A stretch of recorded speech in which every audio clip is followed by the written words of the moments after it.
You feel this nervousness on the phone there? Sir, I've been trying to make an urgent phone call up there. Well, I don't think it's something I want to do on an overseas phone. You gotta make some phone calls. Hang up the phone. Prank caller. And gentlemen, welcome once again to Packernet After Dark. This is the call-in show of the Packernet Podcast Network. If you'd like to call in, if you'd like to participate in the show, please feel free to do so. The phone number here is 608-501-0718. New callers go directly to the front of the line. We don't have any new callers today, but we got Uncle Rico. What's going on, Uncle Rico? Yo, Ryan, it's your Uncle Rico. Yo. Anyway, I just had to find, I didn't hear it yesterday. I don't know why. Apparently, my rock, I was under the rock. Yeah, the rock. Rich Bisacchia let himself go. And I got to think that was like a family thing, in my opinion, Sure. They're a family, right? I mean, it's not like I got to work with this jackass Bisacchia every day, and he's like, I got to work with this jackass LaFleur, and blah, so on and so forth. All the coaches, it's a family. So they have a little family talk. What's the best way to go about this? Think about it. It seems way smarter than just like, we're going to fire Rocket Bisacchia. What a loser. Not doing his job. He's gone. He knew he wasn't doing his job, or doing a good job of his job, I should say. And everybody knew it. So, and we'll never know, ever, I'm sure, exactly what went on behind closed doors. So anybody who wants to freaking be a tard and complain about it, the Packers this and the Packers that and blah, blah, blah, it's just stupid to fight and argue and even complain about it. Just be happy that we get to move forward now, is what I say. If you think you're smarter and you know what goes on behind closed doors, well, whatever, live in your own world. Anyway, there was another thing. Everybody was complaining about the Goody interview about, Goody couldn't do this and he couldn't say that, and he, like about Bisacchia, he couldn't say that he was doing a bad job. Well, he knows what's going on behind closed doors. He knows the gears are turning there and something's going to happen, and what's smarter to say Bisacchia's not doing a good job and we got to figure it out, or to say, we were so sorry to see him go? Which one seems smarter to you? And to complain about, he couldn't critique himself and say, I'm doing a bad job. And how's that work out? Yeah, I picked up some players and they all sucked.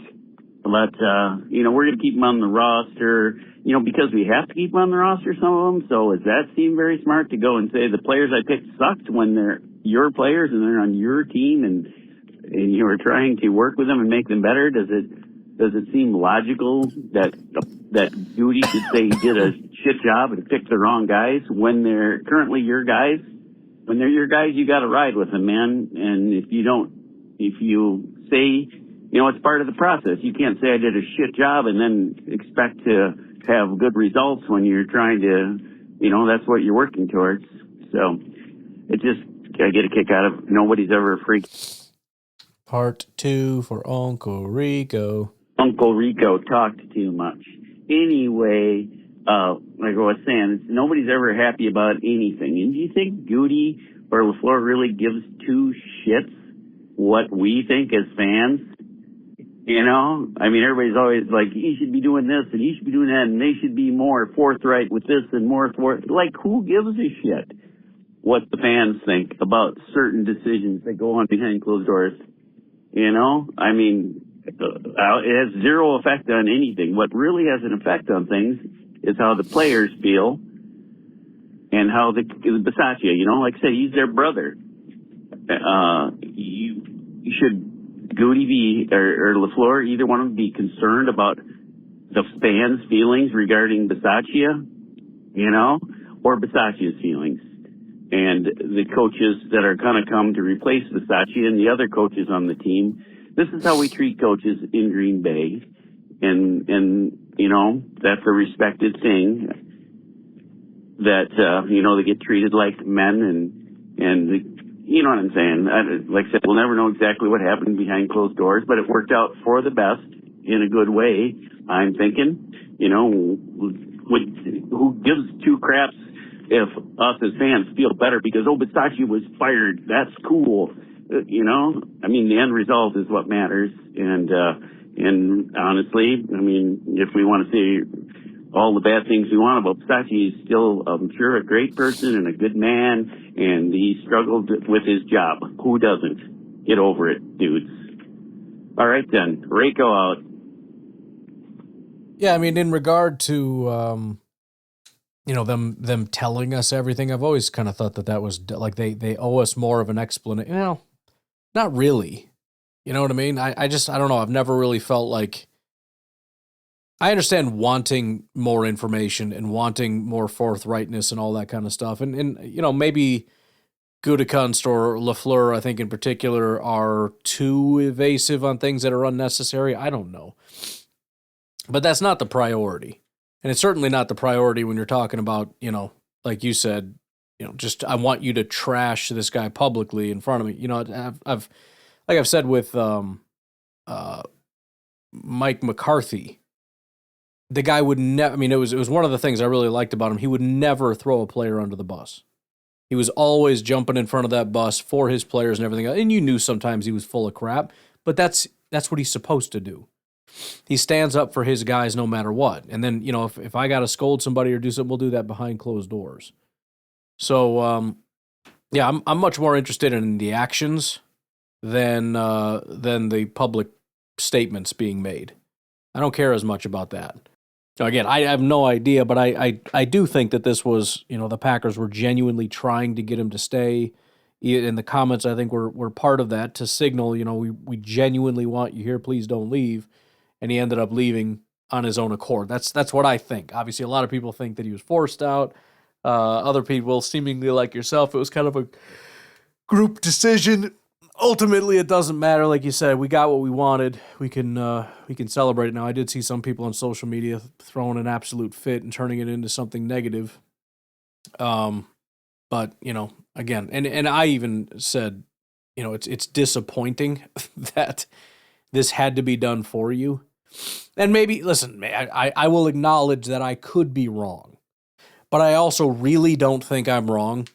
And I don't think that he should have had to quit. I think you should have fired him. But, you know, whatever. Those are my thoughts. And I guess we'll ultimately never really know if I was right, because who knows if he could have turned it around this year or something. I don't really know, but. Hey, Ryan, this is Bill in South Carolina. Howdy. Yeah, got home yesterday and got the early Christmas present that Bisacchia took the bullet. And I want to give him a game ball for next year for his sacrifice for the team. Really appreciate it. Now we just need Matt to follow suit. I guess we're not going to get that, but we'll take Bisacchia for starters. But anyway, that was great.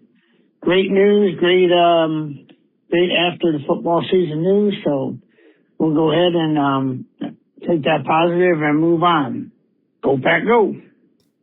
Yeah, and, you know, I'm not trying to be a jag-off to Bisacchia. I get that he's a really liked guy. I get that he obviously gave everything he had for the special teams and whatnot. But, you know, it's not a touchy-feely business. It's not, you know, we talk about, oh, it's a family and all that stuff. Well, okay, well, maybe that's a problem. It is a difficult thing because you want to try to build that environment. But at the same time, you can't allow that to impact your decisions when it comes to, you know, what do we do with this player, this coach, whatever. So, I mean, it's just a matter-of-fact situation in my mind. And I've said now numerous times I could be wrong. I obviously don't know. Nobody knows.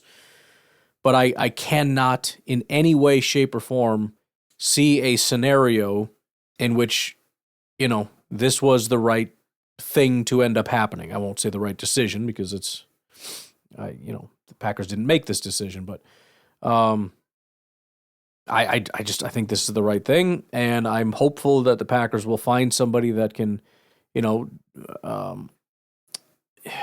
look, it's a different day, it's a different era in the special teams game. And, maybe we just need a new set of eyes, a guy that's a little bit more up on what is winning in the NFL today. And I'm hopeful that, we'll be able to find that guy. Bisacchia had his moment of being the guy that understood special teams and how to get guys in the right positions. And, these things change over time, obviously. And, best of luck to him and to his endeavors and everything else. But I think we need to find somebody that has a little bit of a better finger on the pulse of the modern special teams era and situation. And I don't think that he was that guy. Hey, Ryan, it's Drew from Green Bay. And I wanted to talk about the special teams coordinator position that opened up. First of all, Rich Bisacchia, when I would go to the games or pregame and everything. Hello? That he would always get out and give special attention to. And so, he was a really good guy. He didn't just do the bare minimum. He went out of his way to make the kids stay every week, and it was a tradition. And so I think we will miss that part of his presence. But on the other hand, this isn't a charity, you can't just be here because you're a good person. You have to put up. And so I think it's not necessarily a bad thing that we're moving on, whether he resigned on his own or whether we pressured him to. I don't know what happened, but, and again, I'm really not trying to sound cold because I know some people get very emotional about this stuff, but I keep seeing things like that. The thing on social media where, he met with somebody and it was every day and all this stuff. And that's very sweet. But, people will like it and share it and use it as evidence that see. It's I'm sorry, that does nothing for me. That doesn't move the needle an inch for me. It just doesn't mean anything to me. Because my issue with Rich Bisacchia isn't that he's not a nice person. It's not that he isn't a charitable person. It's not that people don't like him. If that was my issue, then yeah, I would agree. Oh boy, you know what? You're right. Maybe he should have stayed. My issue had to do with his ability to coach special teams. And him talking to people that are, less fortunate does not change my opinion of his ability to coach special teams. So I'm glad he's a good person. That's great. That has nothing to do with the conversation. And I did find this one guy. He coaches for the UFL. His name's Jaron Fairman, Jaron, and then Fairman. And so he that was the one I needed help spelling. Apparently had the best special teams with the Michigan Panthers in the UFL last year. And he's consistent. I looked, if you put into Grok his name, it'll give you a lot of stats about his special teams. And he has regularly had better kick return yards than the opponents, and he's been known for having good coverage and good returns. And I think that's been our weakness. He's also been known for having long range field goal kicking, but the field goal percentages have never been that high. But when he was with Florida Atlantic, they actually created a position for him because they had never had a dedicated special teams coordinator before. So he was the first one they ever had. And he's been coaching special teams since 2008. And what I find interesting about the UFL is that they have run the same rules now that the NFL has implemented with the landing zone and all of that. So I was just thinking, could it be worth it to try a guy from the UFL and see if it goes well, or is that too big of a jump? So I was just curious what you thought, and if you want to look him up or whatever, maybe get some more information. But he's been in college too. He did coach in college before the UFL. But anyways, can't wait to hear what you think. All right, bye. But yeah, it's an interesting. It's interesting because the exact issue everybody has with college is that they run something different, which is to some degree fair. Again, I think it might be slightly overstated, but it's worth noting. But yeah, like you said, as far as the UFL, they also started running that, I believe, the same year after the NFL did it in 2025. So, again, going back to what I said about we need to find somebody that has a mind that is attuned to this style of kicking game and everything else, which special teams is not just the kickoff, obviously. So that's another reason why, whatever. But if you can find someone that's successful currently with the way things are, that should be the direction that we're looking. So, is it a big leap? Maybe, but also, again, you're finding somebody that seems to really have their finger on the pulse of kind of manipulating the way that this special teams works. So, it's one of those probably not, just like any of the college special teams guys are probably not going to be the ones that we hire, but it would be definitely interesting, and it's definitely a good thought to, rather than looking at college, or maybe not rather than, but certainly in addition to, and maybe with a higher priority, the UFL. So it's a good thought. All right, we'll take a break. We'll be right back.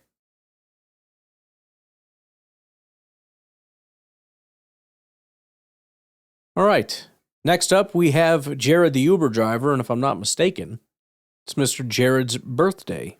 So Jared, allow me to, on behalf of all the callers and listeners, wish you a very happy birthday. Hopefully you guys all had a great day, and of course, we always appreciate you, dude. So what's going on? Hi, this is Jared, the Uber driver from Texas. I'm a little behind on your episodes. Bastard. I'm on the I take it back. Restructures, don't worry, I'm downloading them every day. You're welcome. Thank you. You're not a bastard. What I heard today, is that, and you've played this clip before about trading will be bigger. So out of a lot of the Packers, who do you think will get the highest trade value? Like, you think Romeo Dobbs could maybe get us a third or a fourth, maybe even a second? I doubt it, but, maybe. And then do you think maybe Goody might be doing that this offseason, maybe trading a couple more players before the draft, therefore maybe getting enough capital to trade, maybe not into the first round, but more like move around the board a little more? Because 3 7th-round picks are great, but, how much can you really move those? I know you also have done, trade charts and whatever, and I know, we could maybe get into the first if we traded, our second, third, and, fifth. But, why would we do that, right? But, yeah, just out of curiosity, who do you think could possibly get the biggest amount of trade value? And, the hard part is, we need some cap casualties before we trade people away. So maybe Rashawn Gary and Elton Jenkins wouldn't count, but they would probably get a pretty happy sum, but maybe, a couple of thirds or a second and a seventh or maybe something like that. I don't know. Anyways, go Pack, go. Bye. Well, it's a good question. That might be something better to maybe start looking at tomorrow. It's only difficult because it's not really hard to identify who the best players are, the guys with the most value. But then you got to also factor in the contracts and all that kind of stuff. So it's a decent amount to consider. I know there's been some talk, and I've saved it in my notes for a while. There was a big debate thing several days ago about a possible the heck is it called? Tag and trade for Rasheed Walker. So we'll also look at that as an option. But I'll just say this. The good thing about you bringing this up, aside from, kind of sparking something, the trade value chart also is something that we should probably dig into a little bit to see some possible flexibility that we have or what we may be wanting to do. Trading down, honestly, well, that puts you about in the third round, but getting more picks would not be the worst thing in the world. But it's important to remember that there's a lot more than what you see at face value. This is what I've been talking about, with free agency. Well, this is the pile. Well, not necessarily, because some guys are going to get cut, and there's also trades, and there's all these different things that can happen. Oh, the cap is like this, and we don't have any money. Well, not necessarily, because we're going to be cutting people and moving and restructuring and all these different things. So, there's a lot of things that are going to be happening. This is where I've been encouraging you, and I really, again, you guys are awesome. I just uploaded tomorrow's podcast, and every time I jump back on the site to upload something, I see the numbers. And obviously, if I'm not doing what I need to do and uploading the podcast, it shows. And, but if I show up for you guys have been showing up for me with the numbers and everybody being here, and I really appreciate that because, again, what I've been telling you, and I know we're in a tiny bit of a lull here, so some of you that are hanging on feel like I'm lying, and I apologize, but there's a lot of off-season things that are very close to happening. The Combine, by the way, is just a handful of days away. That's going to be massive.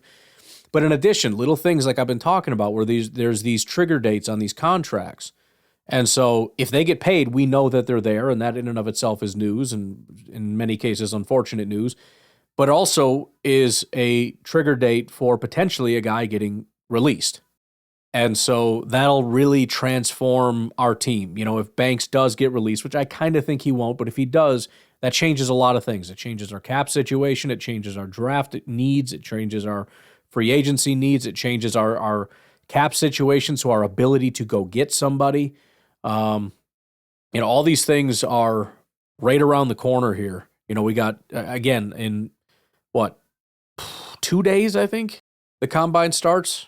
3 days from when you're listening to this.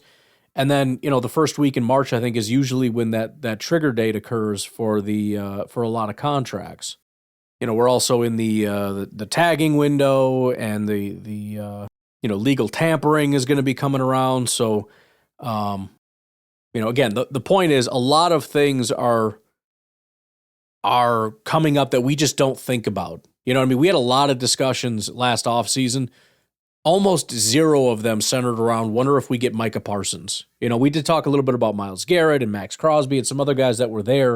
And there were some rumblings about Micah Parsons, but very unlikely they were going to end up doing it. And if they did it, he's not coming here. And then boom, it happened, right? So I'm kind of evading your question, but what I'm telling you is it's a good enough question that we'll take a deeper look at that probably tomorrow, pending news or anything else that's going on. I'm seeing more stuff about the Chicago Bears, which we talk a lot about that tomorrow. I'm happy to report, and so there may be some more in the near future. But appreciate the question, and again, happy birthday, dude. Hey Ryan, Daniel from California. As the official resident of Northern California, and I've been here for 34 years. I was born here in Santa Clara, and grew up in the South Bay area. I've worked all over the Bay Area. I've been to the California Central Valley. I live in the California Central Valley. The whole thing is kind of wild, just what happened to this place. And I can understand exactly what Michael Irvin means, because people don't know this because they think it's just like they don't actually understand how bad it was. About 3 years ago, 60 to 70% of San Francisco's office space was vacant. Jeez. Right now, the only reason why it's filled back up, maybe half of that, it's filled back up, is because of AI. Yeah. But aside from that, the city died and nobody knew about it. I've worked there a lot, and I was working there before the Chinese president came there and they cleaned it up for Gavin Newsom, right? That was last year or whenever that was. I remember that. I was there for that, and I saw the city get cleaned up and actually become a noticeably better place. And I worked in the worst parts of the city, and I recently worked in one of the best parts. And my take on San Francisco is it's a beautiful place. Yeah, sure. And it's just they put too much stuff there because it needed to all be there. And now you have this city in a place where there's just not a lot of people. But in general, California and the Northern California Bay Area, it's just the heart of the people that live there. They all moved out. I moved out to the Central Valley. Over you got a bunch of medium-sized cities to large cities. That would be across the country. They'd be large, but yeah. Sacramento, Stockton, Modesto, everybody moved out to those cities. And you look at the South Bay. The South Bay is now the tech hub of the world, and it has been for a while, but when they got into a very specific type of engineering where they were bringing people in, and now it's you got a lot of Southeast Asian immigrants in there doing all the tech coding. So everything looks bland, everything looks the same. You got giant townhomes and apartments instead of it being like this big. Because the South Bay is huge, right? I'm going to call back running. I'm getting cut one time. Okay. Yeah, I mean, it's definitely a lot of things that I hadn't fully considered. I mean, I know what I know, and it's most of what most people know. But the nuance of it, and it is, you know, I like to talk trash, obviously, especially when there's any kind of, I don't want to say rivalry, but, you know, again, like with Chicago and Wisconsin, where they talk trash, and it's kind of a screw you thing. And obviously people from California and New York like to talk about flyover country, and every time they say that, I just want to give them the finger and talk trash. So, I mean, that's about the extent of it. But it is, you know, it's kind of like I said with Chicago. Like, I talk so much trash, but it genuinely, and this is on tomorrow's podcast, so you don't know what I'm talking about. It genuinely does upset me because you've taken something that is genuinely spectacular. You know, the Chicago Bears organization, I mean, let's be honest about it. It is a treasured and storied franchise, and the government officials in that area have botched it. And they're going to let them walk out the door at best to a suburban area outside of Chicago, and at worst, which is the direction it seems to be heading, to a new state entirely. It's a complete freaking travesty. And yeah, there's a lot of that going on. Obviously, it's a lot of complicated things, especially when you're an industry and the industry changes. Like you said, AI has kind of revived a little bit of it out there, but it is too bad, man, because, you know, these are, you know, New York in particular has been a hub since like the founding of the country. California much more recently, kind of like, I think World War II-ish. I think the government basically set that up with all the military bases, and that kind of set it up. But, you know, it was like, you know, New York was a fur trading place way in the again, toward the founding, back in the New Amsterdam days. And it just, you know, I don't know. It on one hand, it's screw you, you elitist douchebags. On the other hand, it's kind of like, you know, I don't live in California and there's like state rivalry type stuff or whatever, regional rivalry or whatever, but I'm still an American, and this is still a important part of our country, and I'd like to see it thrive and do well. And being a laughing stock isn't great. So if we could just do a little better, that would be nice. You know what I mean? But I guess not. That's fine too. We could just ruin everything. Yeah, the South Bay area is a giant place. It having all these, like, it was built in the 50s and 40s and 60s. There's all these old houses everywhere, but it's got character to it. But a lot of those people that got priced out, they left. You have tech workers that you know, like I wouldn't be surprised if the makeup of the Bay Area, like, currently is 20 to 30% like immigrants, and it's a lot of people that haven't like bought into the culture. So you just got a lot of people that don't care about football. There's no life to the city. I'm sure, you know, you hear the whole Gen Z thing. There's not a lot of people that like to drink. There's, you know, the nightlife. It's probably still, you know, it's still there. Because, you know, kids are going to party, but it's just the life of the city died. Like, I'm out in the Central Valley now. I love where I live. I would still call it, compared to the rest of the country, a big city. But it's like a little small town where they got orchards everywhere. I literally am 100 yards from almond orchards from my house, and I live in a track home area.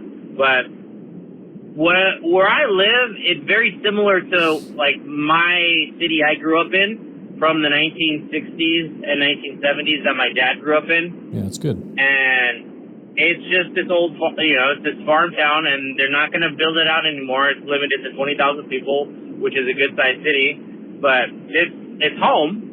But the main point of all of this is tech killed California. Their money pushed everybody out, and they went on to kill other parts of the country. And yes, there's not a lot of life there, but there are still some diehards left in. It's just all these guys have to hustle harder, and no one else will understand how hard you have to hustle to live in California. Oh, yeah.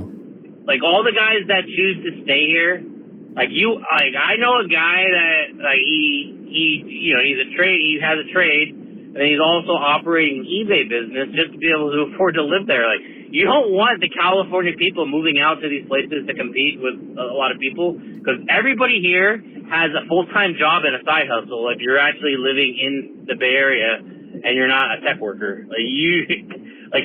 People are doing shady stuff. People have businesses, all of it. They've got to do what it takes to be able to live here. And I miss what this place used to be. I would always wish to move back, but every time I visit, it's like it's not home anymore. It's just different. It's a blob of just weird, and it doesn't make sense. But this is a Packers podcast. Go Pack Go. Well, yeah, I mean, it became, so desirable that everyone went flocking. I mean, I've obviously heard the stories, the tech bros, it's a thing that we don't hear much out here, but that is a constant thing. And you can't talk about or hear anyone talk about California without hearing the term tech bros. But yeah, everybody wants a startup. Everyone wants to be the next, big tech company. And so they go out there and they're working unbelievable hours to try to make this thing work. There's 10 guys living in an apartment or whatever. And obviously that's going to do what? It's going to, you have way more people than you have land or property or whatever. And so the prices go through the roof. You got, the like one of the only places where people go there to voluntarily be homeless, as opposed to people that have, mental issues or drug issues or whatever the case may be. These are people that are fully cognizant and are like, yeah, dude, I went down here, I live in my van, like it's totally cool. Like, freaking okay, man. And then, like you said, I mean, so now you have these tech bros that are hustling and nobody else can really afford to live there, and it kind of gets hollowed out. But anyways, like you said, it's Packers podcast. I just, I don't know. I found that, and I'd probably take some people by surprise. Maybe not. I mean, I don't know Roger Goodell or whatever, but I think most people think of San Francisco and they think, oh, it's going to be a big city, big event or whatever. You don't think of it in those terms. I mean, certainly most of us would think of it as not a great place. Like most cities, there's going to have a lot of problems. The specific complaints about San Francisco might have been a little surprising. Like, there's no people here. There's nothing to do here. I mean, it's kind of like the complaints people said about Green Bay before they went to Green Bay. Like, it's boring. This place sucks. Like, there's no energy. Nobody cares about football. Like, especially having such a resoundingly positive thing less than a year ago about Green Bay, Wisconsin, and then to have a Super Bowl in a major city like San Francisco and have that be the one where people are saying, you can never come back here again. That was awful. That was a terrible experience. That's crazy. All right, we'll take a break. We'll be back with Der Trader on the other side.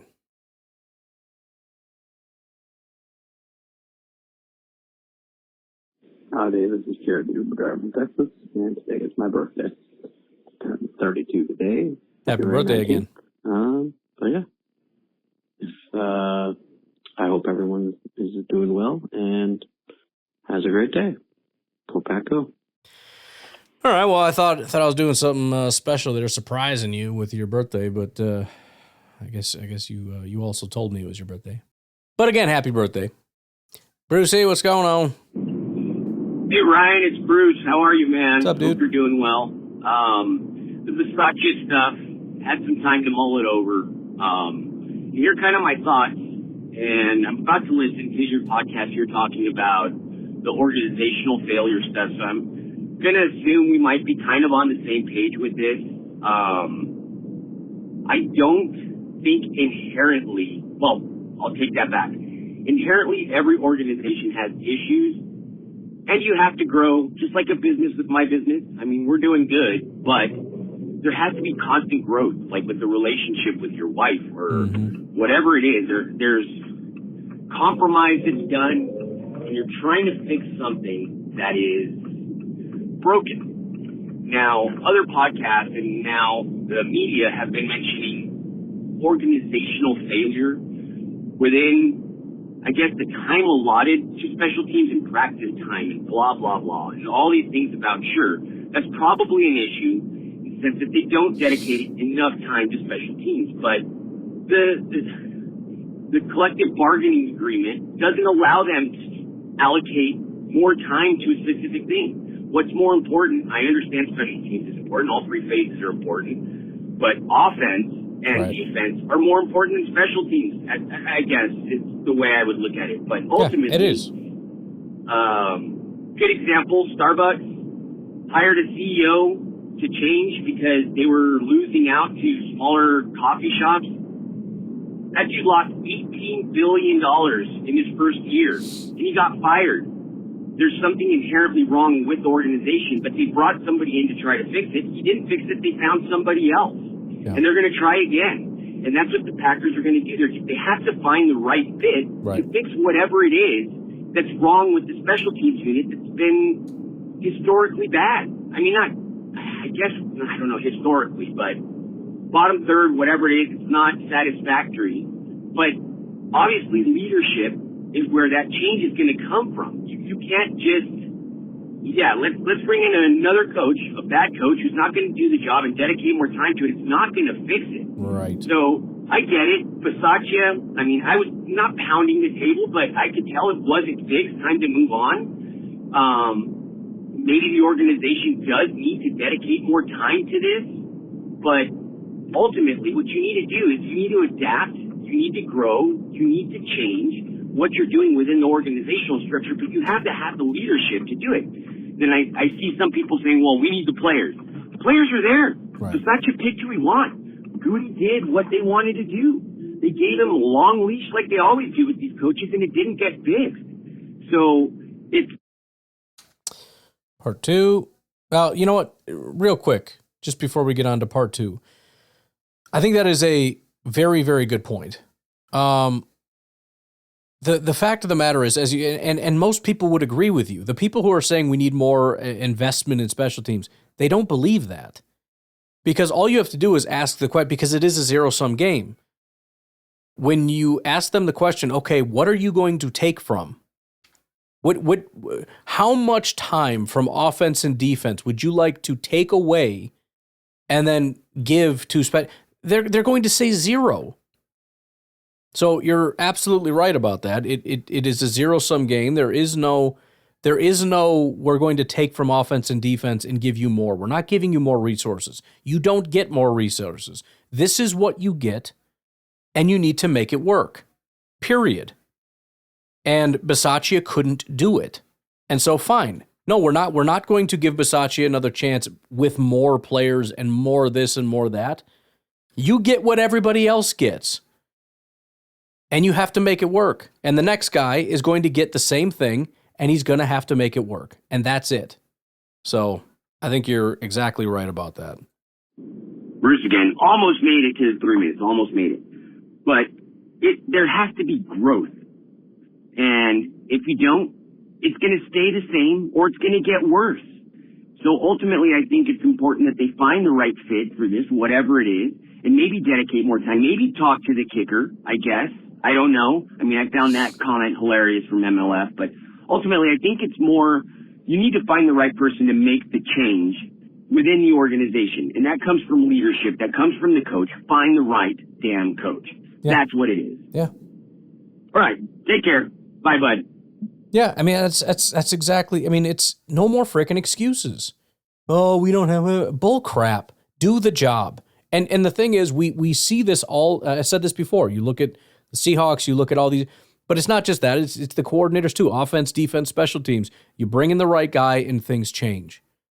But for some reason, we've convinced ourselves that because the last several special teams coordinators have not been able to do it, then that means nobody will be able to do it. And so now we just have to steal from offense and defense and, just draft special teamers? Well, what are you talking about? Well, we need a better returner. Okay, fine, we can try to find someone that's a little better, but I mean, we're not looking at this properly. First of all, not everybody has top-tier returners that are just kicking, that are returning kicks all day long. A lot of teams are not doing that, and they still have fine special teams. We're kind of nibbling around the edges here. especially since we've basically done this. We went out and got a premier kicker who was a phenomenal kicker last year when we were the worst special teams in football. We were way worse than this past year. We have one of the top punters. We have a lot of things that are working very, very, very well. It didn't fix things. We still have a terrible special teams. There is no just, if we just get a better returner, everything's fixed. Bull crap. Especially since, you go out and get a guy like Wetjen, which would be great, right? Kind of. He's a pure special teamer. He offers you nothing but fine, we're going to make that massive investment. He also isn't really a kick returner. He's just a punt returner.